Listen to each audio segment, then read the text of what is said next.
Hello, in this video I'll talk about a paper published in this conference entitled Assessment of Low Voltage Ride-Through Requirements and Dynamic Behavior of a Mixed PMSG and DFIG Wind Power Plant. The authors of the paper are Renata Ribeiro, a master's student, me, Rafael Boeira, an undergraduate student, and Professor Roberto Leborgne, all from the Federal University of Rio Grande do Sul in Brazil. And then from Luleå University of Technology in Sweden, there is Roger Oliveira, a PhD student and professor of math bowling. So in this work, we are interested in analyzing voltage dips due to faults on the transmission level.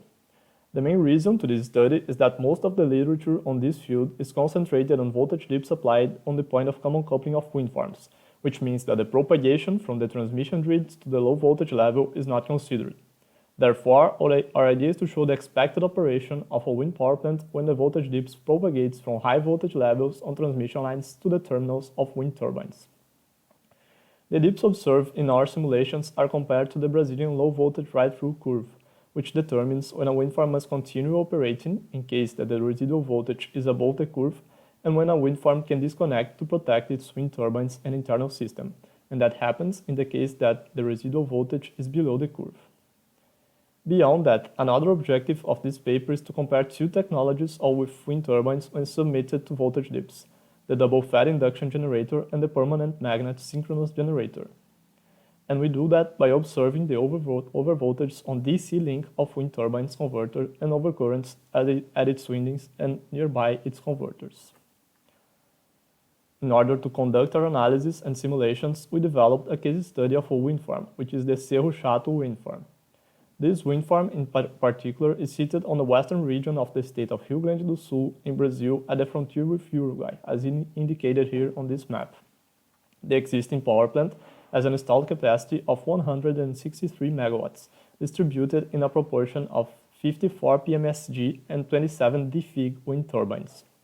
Some adaptations in our model were held due to numerical convergence of the simulations.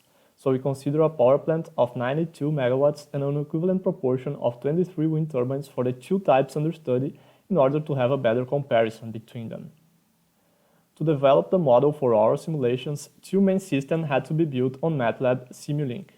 The first one is the electric power system of the western region of Rio Grande do Sul.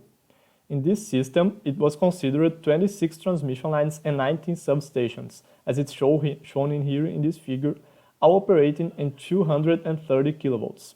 All the information to build this model was taken from an open database of Brazil's national operator of the electric system.